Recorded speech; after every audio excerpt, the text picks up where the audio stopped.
کرتے تھے اور اس کے بیچ کو گٹھلی کو منہ میں رکھ کر چوسا کرتے تھے. آگے فرماتی ہے اس ایک کھجور کی قیمت کا پتہ ہمیں اس دن چلا جو اس دن سے وہ ملنی بھی بند ہو گئی. کیوں بھائی اڑیسہ والوں، اللہ رب العزت نے جو ایک بارش کا پیٹ بنا انسان کا، کتنا بڑا یہ ایک بارش کا چند انچ کا تو یہ پیٹ ہے، اور اس پیٹ کا بھر لینا کوئی عزت اور شرافت کی علامت ہوتی. آپ یقین مانو اللہ اپنے نبی صلی اللہ علیہ وسلم کے دروازے پر کبھی فاقہ لے کر نہ جاتا، بلکہ اللہ جنت کے کھانے اپنے نبی کو دنیا میں کھلاتا. یہ مائی عائشہ صدیقہ رضی اللہ تعالیٰ اپنے مکان کی حالت کو بتلاتی ہے. ہمارا مکان کیسا تھا؟ گرینائٹ کا، کانکریٹ کا، ماربل کا، آر سی سی کا. فرماتی ہے ہمارے مکان کی جو دیواریں تو مٹی کی بنی ہوئی تھی، اور اس پر جو چھت پڑی تھی وہ کھجور کے پتوں کی بنی ہوئی، دیواریں مٹی کی اور چھت چھپر کی. فرماتی ہے مائی صدیقہ رضی اللہ تعالیٰ عنہ وہ مکان اتنا تنگ تھا کہ اللہ کے نبی صلی اللہ علیہ وسلم جب گھر میں تشریف فرما ہوتے، جب آپ گھر میں داخل ہوتے، مائی صدیقہ فرما رہے میری آنکھوں نے دیکھا ہمارے مکان کی چھت وہ اللہ کے نبی صلی اللہ علیہ وسلم کے سر مبارک سے ٹکراتی تھی، چھت سر سے لگتی تھی. اس قدر تنگ ہے مکان. اس مکان کی لمبائی کتنی، چوڑائی کتنی، اس کو بھی بتلاتی ہے.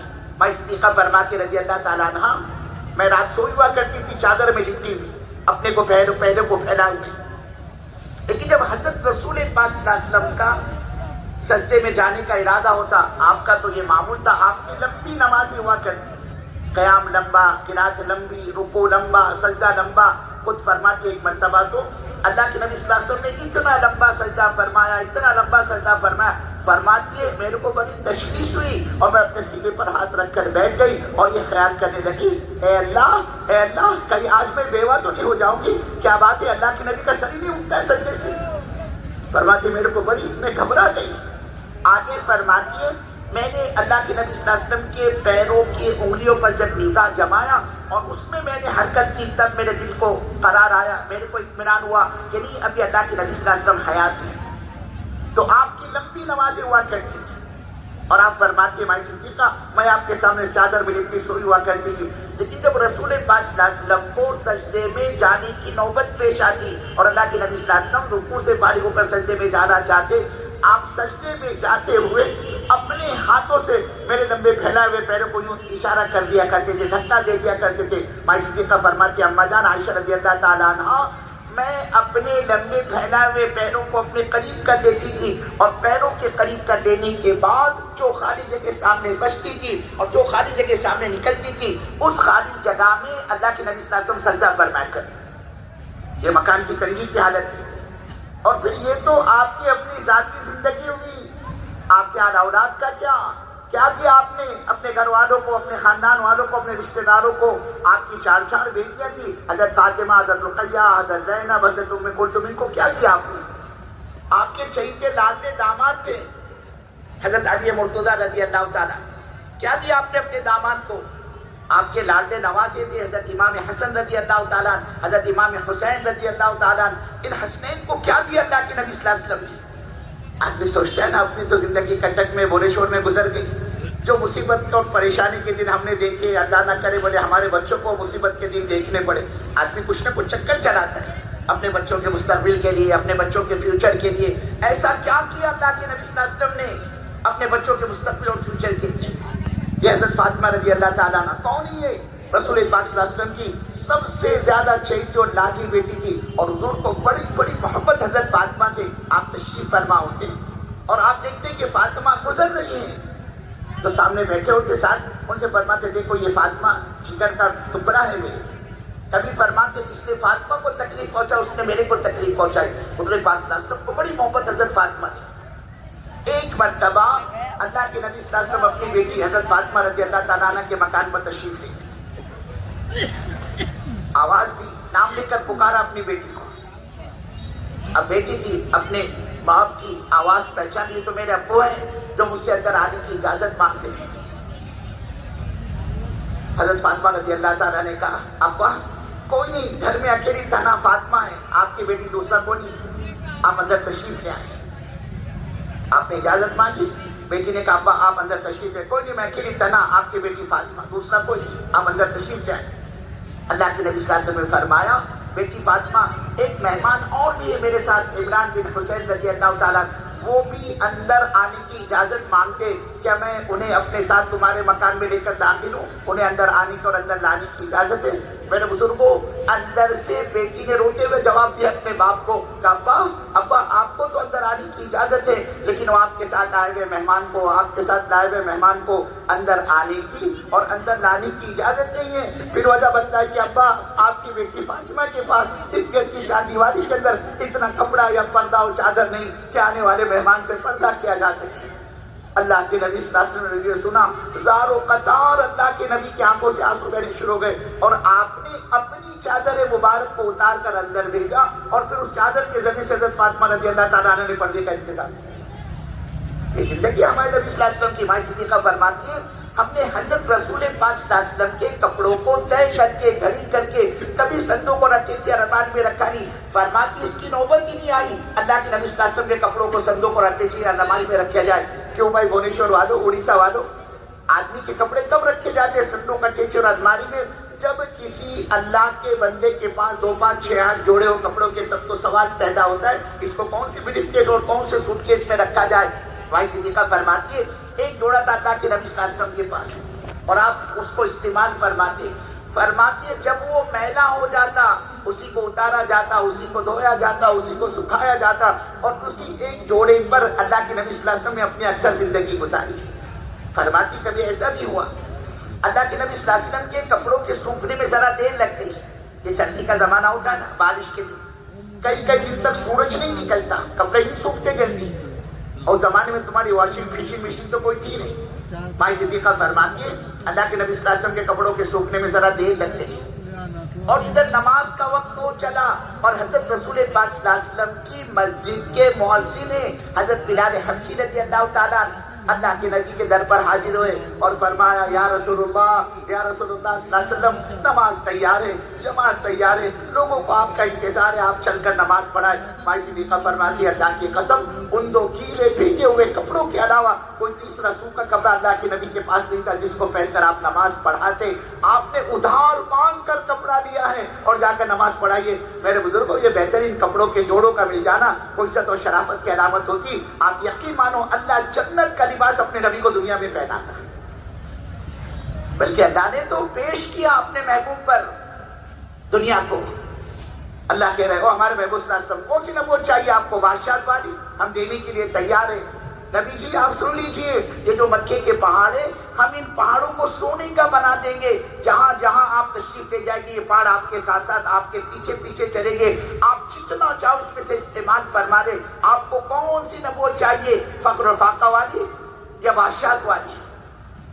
اللہ کے نبی صلی اللہ علیہ وسلم نے جواب میں فرمایا اللہ میں تو اس بات کو پسند کرتا ہوں جب تو میرے کو کوئی نعمت عطا کرے میں تیری اس نعمت کو استعمال کر کر میں تیرا شکر گزار بندہ بنوں، اور اے اللہ جب مجھ پر حال آئے، تنگی آئے، مصیبت آئے، تکلیف آئے، پریشانی آئے، بھوک آئے تو میں صبر کے ذریعے تجھ کو یاد کروں، یعنی تیرا صبر کرنے والا بندہ بن جاؤں۔ اصل میں میرے بزرگوں یہ سب اپنی امت کی تعلیم و تربیت مقصود تھی کہ یہ میرا امتی، یہ میری امت 10 بائی 10 کے مکان کے چکر میں پڑ کر، یہ میرا امتی تن چھپانے کے لیے کپڑوں کے جوڑوں میں پڑ کر، یہ میری امت سر ڈھانکنے کے لیے اسلیب کے چکر میں پڑ کر، یہ میری امت دنیا کے اندر اپنی چاہتوں کو پوری کرنے میں لگ کر میرا امتی کہیں اپنی آخرت کو داؤ پہ نہ لگا دے۔ اس لیے کہ ہمارا اور آپ کا اور قیامت تک کے آنے والی پوری امت کا انسانیت کا اصل مسئلہ وہ آخرت کا ہے، اور آخرت چیزوں کے راستے سے نہیں بنتی، آخرت مال سے نہیں بنتی، آخرت عہدے اور کرسیوں سے نہیں بنتی۔ آخرت کے بننے کا معیار اللہ نے دین، ایمان اور اعمال کو بنایا ہے، اور دین نام ہے مسلمان کی 24 گھنٹے کی زندگی کا۔ اس کے معاملات، اس کے معاشرت، اس کا اخلاق، اس کا لین دین، اس کے گھر کی شادی بیاہ، اس کے گھر کی موت مٹی، اس کے گھر کی بچی کی رخصتی، سب میں اللہ کے حکموں کو حضرت محمد صلی اللہ علیہ وسلم کے طریقے پر پورا کرنے کا نام دین ہے۔ اور بزرگوں ایمان وہ تو اندر کی کیفیت کا نام ہے کہ میرے تمہارے دل و دماغ کے اندر یہ بات رس بس جائے میرے مسئلے کا اللہ کے قبضے قدرت میں زندگی، موت، بنانا، بگاڑنا، عزت، ذلت، کامیابی، ناکامیابی سب اللہ کے دست قدرت میں، اور جو کچھ کرتے ہیں اللہ کرتے ہیں، اور جو کچھ ہوتا ہے اللہ ہی کے کرنے سے ہوتا ہے۔ میرے بزرگوں یہ آدمی کے اندر کا وجدان بنے، اس کو کہتے ہیں ایمان کا بننا، اور اللہ بندے سے اللہ کا یہی مطالبہ ہے۔ اللہ یہ تو چاہتا ہے ہمارے بندے ہم کو پہچانے، ہم کس قدرت و طاقت کے مالک ہیں، ہم کیسے کرتا دھرتا ہے، ہم کیسے خالق ہے۔ یہ محنت دعوت کی اللہ کی عظمت اور رفعت اور بزرگ اور بڑائی کو اندر میں اتارنے کی محنت ہے، اور اللہ اپنا تعارف کروا رہا ہے اپنے نبی علیہ السلام سے، یا موسیٰ اننی انا اللہ، اے موسیٰ پرمیشور ہمیں، پالنہار ہمیں، خالق ہمیں، مالک ہمیں، لا الہ الا انا، اے موسیٰ ہمارے علاوہ کوئی نہیں، تمہاری حاجتوں کا پورا کرنے والا، تمہاری ضرورتوں کا پورا کرنے والا، تمہارے حالات کو سازگار بنانے والا، تم کو روزی روٹی پہنچانے والا۔ میرے بزرگوں، اللہ کا غیر چاہے وہ کتنی اونچی شکل و صورت کا کیوں نہ ہو، وہ اللہ کا غیر ہے، ہماری آپ کی ضرورتوں کو جانتا تک نہیں، پورا کیسے کرے گا؟ ضرورتوں کے پورا کرنے والی ذات تو اللہ کی ہے۔ یہ ہے ایمان میرے بزرگوں، اور اللہ مختلف راستوں سے اپنا تعارف کروا رہا ہے، اپنی پہچان کرا رہا ہے۔ کئی فرمایا انتم تخلقون ام نحن الخالقون، او ہمارے بندو پیدا تم کرتے ہو یا ہم کرتے ہیں؟ تو بزرگوں، میاں بیوی کا ملنا سبب کا درجہ ہوتا ہے، اندر اولاد کون پیدا کرتا ہے؟ وہ تو اللہ پیدا کرتے ہیں۔ اللہ کہہ رہے ہیں وہ کون سی طاقت ہے جو باپ کے صلب سے منی کے قطرے کو منتقل کرتی ہے، ٹرانسفر کرتی ہے ماں کے رحم کے اندر، اور جب یہ ماں کے رحم میں منی کا قطرہ پڑتا ہے، اور جب اللہ رب العزت کو اسے پروان چڑھانا ہوتا ہے، وہ اللہ اس پر لا کر سیکورٹی بٹھا دیتا ہے، اپنی فورس اپنی پولیس اللہ اس پر لا کر بٹھا دیتا ہے فرشتے کو کہ تجھے اس منی کے قطرے کی حفاظت کرنی ہے۔ پھر اللہ اس منی کے قطرے کو گوشت کا لوتھڑا بناتا ہے، اور اس گوشت کے لوتھڑے کو، اس مضغے کو اللہ رب العزت اس میں ہڈی، پسلی، دل، دماغ، تلی، گوجری، گردہ، مثانہ، ناک، کان، ہاتھ، پیر، ساری چیزیں اللہ ماں کے پیٹ کے اندر پیدا کرتا چلا جاتا ہے۔ اللہ کہہ رہے وہ کون سی طاقت ہے؟ یخلقکم فی بطون امہاتکم خلقا من بعد خلق فی ظلمات ثلاث۔ میرے بندو، میری عزت کی قسم، میں نے تم کو 3 اندھیروں میں تمہاری پرورش کا نظام چلایا، ماں کے پیٹ کا اندھیرا، رحم کا اندھیرا، جھلی کا اندھیرا، نہ ماں کو پتا نہ باپ کو پتا اندر چل کیا رہا ہے۔ اور اللہ کہہ رہے میرے بندے لقد خلقنا الانسان فی احسن تقویم، دیکھ میں نے تیرے کو کیسے بہترین صورت کے اندر بنایا۔ یہ تو سبب کا درجہ ہے، میاں بیوی کا ملنا، اولاد تو اللہ پیدا کرتا ہے، ورنہ کتنے ہو گئے ہمارے اڑیسہ کے اندر اللہ کے بندے 10 سال ہو گئے، وہ ان کے درمیان ہوتا ہے جو میاں بیوی کے درمیان ہوتا ہے، دونوں رات بھی گزارتے، دونوں ملتے بھی ہیں، لیکن 10 سال کی ملاقات کے باوجود ایک چوہے کا بچہ پیدا نہیں کر سکے۔ اللہ کہہ رہے وہ تو ہم ہیں جس کو ہر سال نیا کیلنڈر دے، ہم وہ ہے جس کو بیٹے ہی بیٹے دے، اور وہ ہم وہ ہے جس کو بیٹیاں ہی بیٹیاں دے، اور ہم سے جس کو چاہے بریک لگا دے، اس کو کون پوچھنے والا؟ اللہ کہہ رہے کون سی طاقت ہے جو 9 مہینے تم کو تمہارے ماؤں کے پیٹ میں رکھ کر ہم نے تمہاری پرورش کا نظام چلایا، اور جب یہ اللہ کا بندہ 9 مہینے کے ماں کے پیٹ کا زمانہ پورا کر کے ماں کی گود میں آیا، کیا کہہ رہے اس خالق کے کائنات کے، وہ اللہ نے اپنے بندوں کو بھلایا نہیں، فوراً ماں کے سینوں کے اندر دودھ کے فوارے اللہ نے جاری کر دیے۔ اور کیسا دودھ؟ گرمی کے زمانے میں اگر بچہ پیدا ہو، اللہ ماں کے سینے سے، ماں کی چھاتی سے سرد دودھ سپلائی کرتے ہیں، سرد دودھ برآمد کرتا ہے۔ اللہ کو پتا ہے باہر گرم موسم، ٹیمپریچر 50 تک پہنچ گیا، اور اگر میں نے اس کے ماں کے دودھ کی تاثیر کو نہیں بدلا، گرم کو سرد نہیں کیا، یہ معصوم بچہ، یہ کمزور معدے والا بچہ اس کو پیے گا، اس کا معدہ ماں کے دودھ کی گرمی کو برداشت نہیں کر پائے گا، دست ہو جائے گی، الٹی چناؤ شروع کر دے گا، یہ اس کے پورا بدن کا پانی سوکھ جائے گا، یہ اکڑ جائے گا، یہ ہلاک ہو جائے گا۔ اور اللہ کو تو ہلاکت سے بچانا ہے۔ اللہ ماں کے دودھ کی تاثیر کو، گرمی میں پیدا ہونے والے بچے کی ماں کی دودھ کی تاثیر کو اللہ سرد کر دیتا ہے، تاکہ یہ دودھ بچے کو نقصان نہ پہنچائے۔ اور اگر بچہ سردی کے زمانے پیدا ہوا، وہ اللہ ماں کے دودھ کی تاثیر کو گرم کر دیتا ہے۔ جانتا ہے یہاں تو سب کمبل میں لپٹے ہوئے ہیں، لحاف میں لپٹے ہوئے ہیں، اور اوپر سے رضائی میں لپٹے ہوئے ہیں، اس حال کے اندر اگر میں نے بچے کے ماں کے دودھ کی تاثیر کو گرم نہیں کیا، یہ بچہ ماں کا سرد دودھ پیے گا، اس کا سینہ بھر جائے گا، اس کے سانس لینے میں تکلیف ہوگی، اس کی سانس اٹکے گی، اس کی ماں پریشان ہوگی، اور اپنے شوہر کو کہی اچھی دیکھو میرے بچے کی سانس رک رہی ہے، اس کی سانس اٹک رہی ہے، دیکھو اس کی جان نکل رہی ہے۔ باپ پریشان ہوگا، اور اس اللہ کو، اس ماں باپ کو، اس بچے کے ماں باپ کو پریشانی سے بچانا ہے۔ وہ اللہ کیا کرتا ہے بزرگوں، اڑیسہ والوں، ماں کے دودھ کی تاثیر کو گرم کر دیتا ہے۔ اب اگر سینے کو چیرو گے، وہاں کوئی فریج، وہاں کوئی ہیٹر، وہاں کوئی ریفریجریٹر نہیں ملے گا۔ یہ سب کہاں سے آ رہا ہے؟ اللہ کہہ رہا ہے میں اپنے خزانے سے سپلائی کرتا ہوں۔ تم ہم کو پہچانو، انتم تخلقون ام نحن الخالقون، تم کرتے ہو یا پیدا ہم کرتے ہیں؟ انتم تزرعون ام نحن الزارعون، اللہ کہتا ہو اڑیسہ والوں کھیتی تم کرتے ہو یا ہم کرتے ہیں؟ تم نے تو دانے کو زمین میں ڈالا اور تم الگ ہو گئے. ارے وہ کون سی طاقت ہے جو تمہارے زمین میں دانے ہوئے دانے کو سڑاتی ہے اور اس سڑے ہوئے دانوں کے اندر سے ہم کوپر نکالتے اور اس کوپر کے اندر ہم وادیاں بھرتے ہیں اور ان وادیوں کے اندر اپنی قدرت سے ہم گنا پیدا کرتے. اللہ فرما رہے کھیتی تم کرتے ہو یا ہم کرتے. کئی فرمایا انتم انزلتموہ من المزن ام نحن المنزلون، اے ہمارے بندو آسمان سے پانی تم برساتے ہو یا ہم برساتے ہیں. پورے اڑیسہ کا چکر کاٹ لو، کہیں آپ کو پانی کا ٹینک نہیں ملے گا. یہ تو کٹک والوں کی ٹنکی ہے، یہ تو جاجپور والوں کی ٹنکی ہے، اور یہ جو ہے پوری والوں کی پانی کا ڈیم بنا ہوا ہے، اور یہ راول قلعے والوں کا، یہ مہاراشٹر والوں کا، اور یہ گجرات والوں کی ٹنکی، اور یہ کرناٹک اور بہار اور بنگال والوں کا پانی کی جھیلیں. کہیں آسمانی نظام میں آپ کو پانی کی کوئی جھیل، پانی کی کوئی سبیل، پانی کی کوئی ندی، پانی کی کوئی نہر نظر نہیں آئے گی. یہ سب کہاں سے آتا ہے؟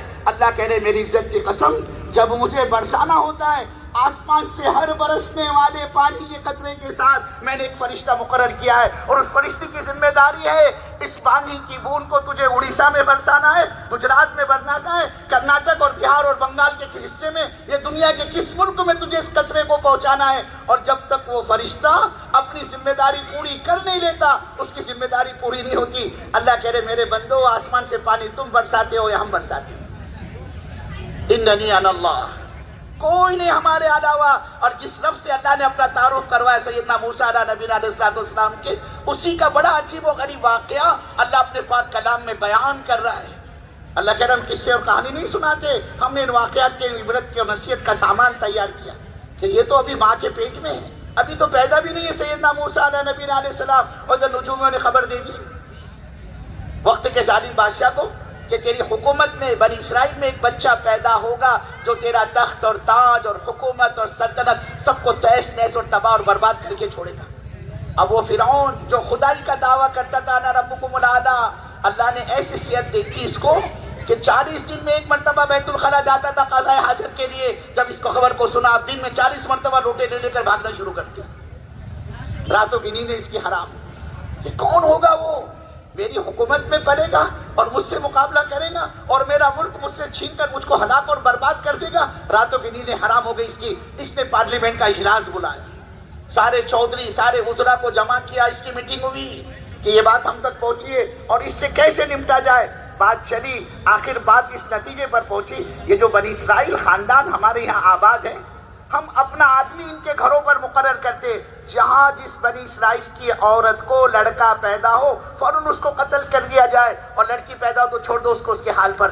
فرعون کے پارلیمنٹ میں یہ قانون پاس ہوا. اس قانون کا پاس ہونا تھا بزرگوں، اس ظالم نے نہ جانے کتنے ہزاروں بے گناہ معصوم بچوں کو موت کے گھاٹ اتارا. اور وہ اللہ اللہ ہے میرے بزرگوں.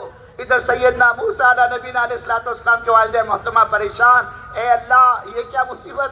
یہاں تو جس مائی کے بچہ پیدا ہوتا ہے اس کی تو گردن اڑا دی جاتی ہے، اگر مجھے بچہ پیدا ہوا تو میرے بچے کا کیا بنے گا. لیکن چونکہ وہ اللہ ہے، اللہ فرما رہے ہم نے اپنی بندی کے دل میں یہ بات ڈالی فَأَوْحَيْنَا إِلَىٰ أُمِّ مُوسَىٰ أَنْ أَرْضِعِيهِ. ارے آپ تو ماں ہو، آپ تو ماں ہونے کا رول ادا کیجئے، ماں ہونے کا کردار ادا کیجئے. ماں کی کیا ذمہ داری ہے؟ بچے کو دودھ پلانا. انرضی آپ تو اپنا کام کرتے گئی. فَإِذَا خِفْتِ عَلَيْهِ فَأَلْقِيهِ فِي الْيَمِّ وَلَا تَخَافِي وَلَا تَحْزَنِي إِنَّا رَادُّوهُ إِلَيْكِ وَجَاعِلُوهُ مِنَ الْمُرْسَلِينَ. آخر ماں تو ماں ہی ہوتی ہے نا. فرمایا جب تمہیں ڈر لگے، گھبراہٹ ہو کہ اب تو کوئی فرعون میرے گھر میں داخل نہ ہو جائے، میرا بچہ گود سے نہ چھین لیا جائے اور پھر اس کی گردن نہ اتار دی جائے. اللہ کہہ رہے وہ کیا مارے وہ کیا کرتے. ہماری بندی تم تو اپنے بچے کو دودھ پلاتے رہے، لیکن جب تمہیں خطرہ محسوس ہو تم فوراً صندوق تیار کر کے بچے کو صندوق میں رکھ کر دریا کے بہاؤ میں بہا دینا. او اللہ سبحان تیری قدرت، میں تو ایک طرف اپنے بچے کو موت کے منہ سے بچانا چاہ رہی ہوں اور آپ کا حکم کہ اس کو پانی میں دریا کے بہاؤ بہا دیا جائے. اللہ فرما رہے ہو ہماری بندی لا تخافی ولا تحزنی، گھبرانے کی اور فکر کرنے کی ضرورت نہیں. ہماری عزت کی قسم اس بچے کی حفاظت کی ذمہ داری ہم لیتے ہیں، اور اس بچے کی ہم حفاظت ہی نہیں کریں گے بلکہ تاج نبوت کے ساتھ اس کو واپس کریں گے. ماں کو قرار آ گیا، ماں کو اطمینان ہوگا کہ چلو خطرہ ٹل گیا، اللہ نے حفاظت کا وعدہ کر دیا. ماں نے دودھ پلانا شروع کیا، لیکن جو ہی سیدنا موسیٰ علیہ نبینا علیہ السلام کے والدہ محترمہ نے خطرہ محسوس کیا، اے وہ یہ تو فرعون کی گشت کیوں بڑھ گئی ہمارے بستی میں.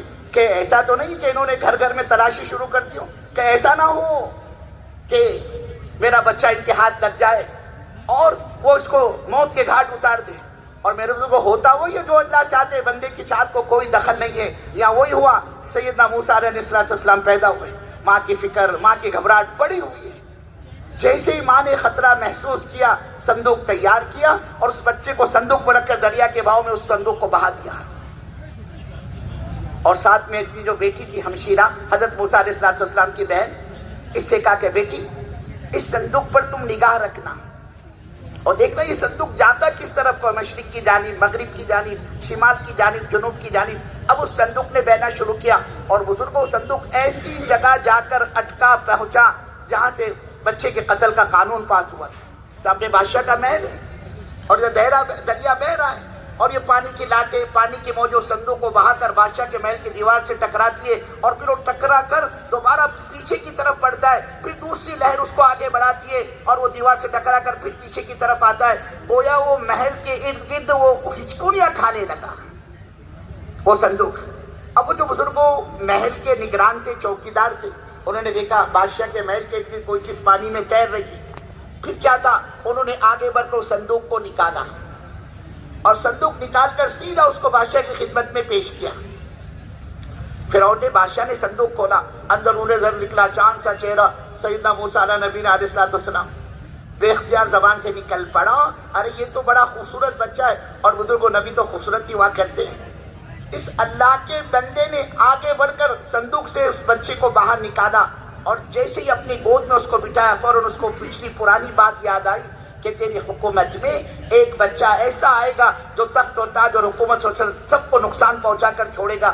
اس خیال کا آنا تھا. اس نے کہا ہو سکتا ہے یہ بھی بچہ ہو، چلو اس کو قتل کریں.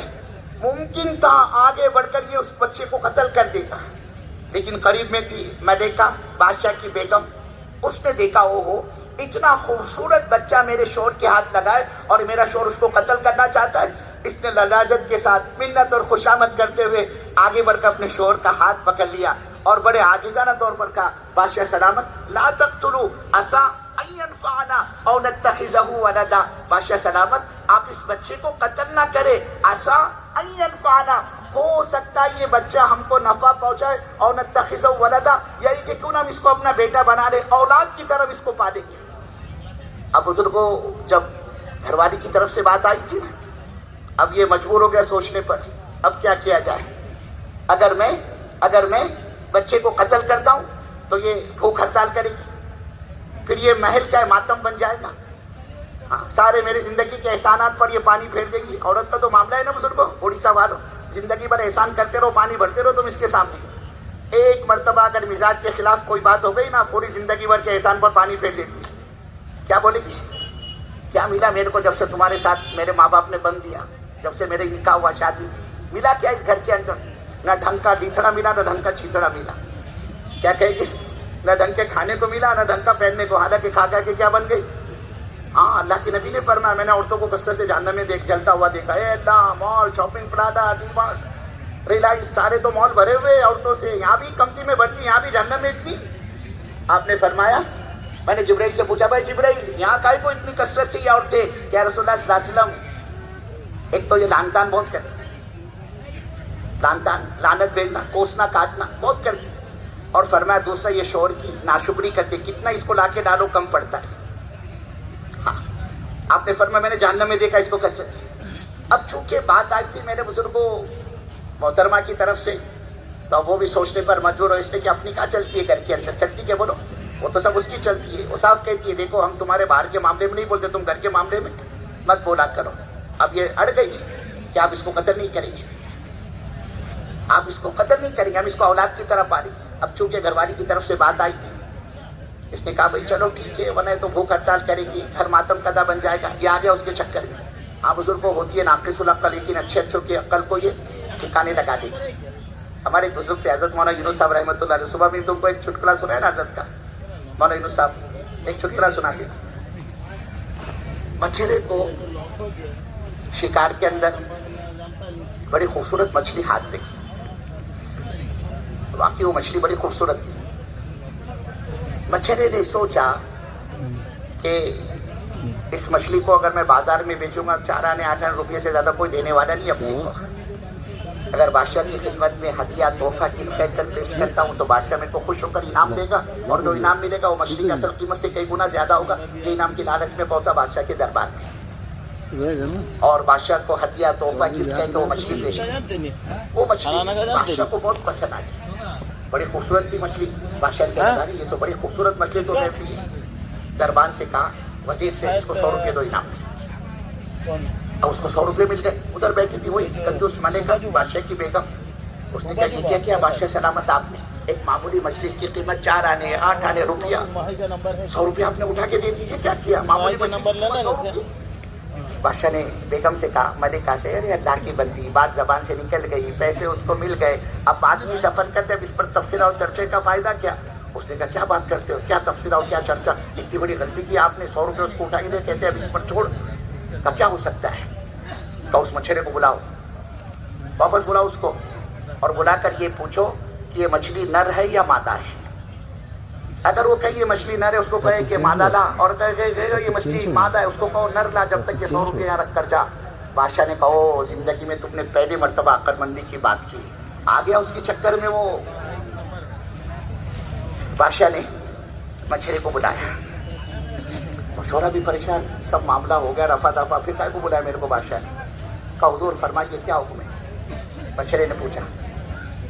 بادشاہ نے کہا یہ جو مچھلی تم نے ابھی ہم کو دی, یہ مچھلی نر ہے یا مادہ ہے. تو اس نے ہاتھ جوڑ کر کہا, وہ بھی جو ہے اڑیسہ والوں کی طرح ہوشیار تھا, سمجھ گیا دال میں کالا ہے کچھ. اس نے ہاتھ جوڑ کے کہا بادشاہ سلامت معاف کیجیے گا, یہ مچھلی نہ نر ہے نہ مادہ ہے حضور, یہ بیچ کی مخلوق ہے. بادشاہ نے خوش ہو کر کہا اور اس کو اور 200 روپے نا. اب اس کا اور اسے 100 روپے مل گئے.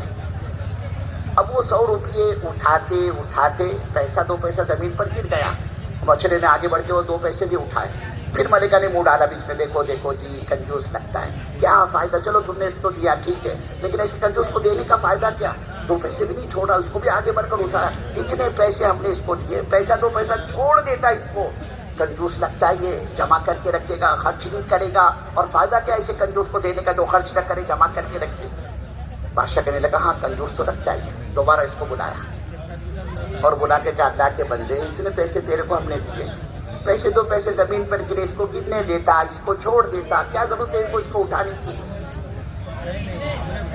مچھلی نے کہا بادشاہ سلامت, بات پیسے 2 پیسے کی نہیں ہے. جو پیسہ زمین پر گرا اس پر آپ کی تصویر بنی ہے, فوٹو ہے آپ کا, نام لکھا ہوا ہے آپ کا, کسی کا پیر پڑ جاتا آپ کے نام کی بے عدلی ہوتی, اس لیے میں نے اٹھایا. بادشاہ نے کہا اس کو اور 200 روپے. وہ قریب میں ہوشیار وزیر بیٹھا تھا, اس نے کہا حضور یہ عورت کے چکر میں نہ پڑے آپ, یہ آپ کا خزانہ خالی کر دے گی. لیکن اللہ کیا کہہ رہا ہے, وہ جو ہماری بندی جس نے کہا نا لا تقتلوا عسى ينفعنا او نتخذه ولدا, تو بادشاہ سلامت آپ اس بچے کو قتل نہ کرے, ہو سکتا ہے یہ بچہ آپ کو نفع پہنچائے گا, دیکھو نا ہم اس کو اپنا بیٹا بنا لے, اولاد کی طرف اس کو پالیں گے. اللہ فرما رہے وہ تو ہماری نیک بندی تھی, وہ تو ہماری نیک بندی تھی. بادشاہ نے تسلیم کر دیا, چلو بھائی ٹھیک ہے, اس بچوں کو ہم پالیں گے. اب سب سے اہم مسئلہ آیا بچے کے دودھ پلانے کا. اس بچے کو دودھ کون پلائے. سارے ایجپٹ میں, کیرو میں, مصر میں بات چلی, رائل فیملی کا بچہ آیا ہے, رائل فیملی میں بچہ آیا ہے, شاہی گھران میں اس کو دودھ پلانا ہے. اور اس زمانے میں بزرگوں عورتیں اجرت پر دودھ پلایا کرتی, دیہات کے آتی, شہروں میں آتی, شہروں سے وہ بچے لے جاتی, اس پر ان کو اجرت بھی ملتی تھی اور انعام بھی ملتا تھا.